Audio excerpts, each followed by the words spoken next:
नमस्कार मंडळी, स्वागत आहे तुमचं माझ्या नवीन मिनी व्लॉगमध्ये। तर कुठं चाललो आहे हे सांगते चला। त्याच्या आधी ही स्टाईल बघा, कुणालाच जमणार नाही अशी स्टाईल मारायला, अशी आमची हानी स्टाईल मारते आणि कायम हिला खिडकीकडेचीच सीट हवी असते। तर आम्ही आज आलेलो मिसळ खायला, ते पण कळंबा मिसळ। तुम्हाला माहिती आहे का कळंबा मिसळ? आणि तुम्ही खाल्ली असाल तर कमेंटमध्ये नक्की कळवा तुम्हाला आवडते की नाही ते। त्यानंतर तिथं अशी हानी शांत बसलेली, तिला कुठेही घेऊन गेलं की ती अशी शांत बसती, कोणावर ओरडत नाही किंवा अंगावर सुद्धा जात नाही।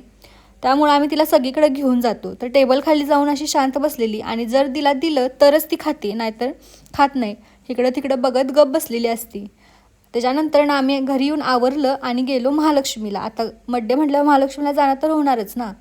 मग त्याच्या आधी देवीला पण आणि मम्मीला गजरा घेतला आणि गेलो दर्शनासाठी आतमध्ये। तर आज काय बऱ्यापैकी गर्दी नव्हती, त्यामुळे दर्शनही खूप छान झालं, तुम्ही पण करून घ्या। त्याच्यानंतर अन्नछत्रामध्ये जाऊन प्रसाद घेतला। तिथनं पुढं घरी आलो आणि हानीला येताना सोबत ड्रेस घेऊन आलेलो। तर हानी आमची कशी वाटते हे कमेंटमध्ये नक्की कळवा। तिथून पुढे बड्डेसाठी गेलो रंकाळ्याला, बड्डे सेलिब्रेशन केलं। तर भेटूया उद्याच्या व्हिडिओमध्ये, धन्यवाद।